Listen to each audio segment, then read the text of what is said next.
အားလုံးပဲမင်္ဂလာပါဂျူလီယာခ channel ကနေကြိုဆိုလိုက်ပါတယ်ဒီနေ့ကတော့ခခရုမိသားစုကမြန်မာပလာဇာမှာရှိတဲ့ဒူဘိုင်းချစ်ကင်းဆိုင်မှာစမှာဖြစ်ပါတယ်ဒူဘိုင်းချစ်ကင်းဆိုင်ကတော့မြန်မာပလာဇာ3လမှာရှိပါတယ်အဲ့ကိုသွားနေပါတယ်အခုဒူဘိုင်းချစ်ကင်းဆိုင်ရောက်ပါပြီ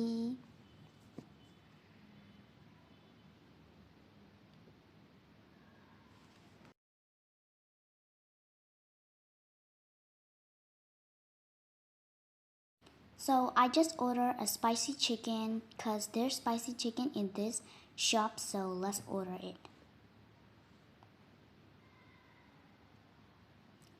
Kakaru salai bao me.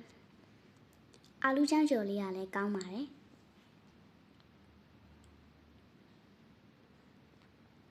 The spicy chicken is not really spicy and is so delicious.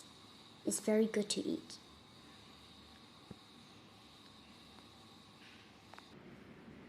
Kakaru sabi wai ဆိုတော့အယုတ်ကောင်းမို့ coin လေးကိုဝယ်မှာဖြစ်ပါတယ်။ coin ဝယ်မှုအတွက်ကတော့နည်းနည်းတန်းစီရပါတယ်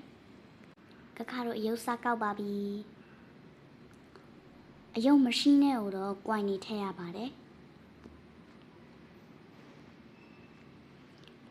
Oh my god, what did I get? Okay, let's open it.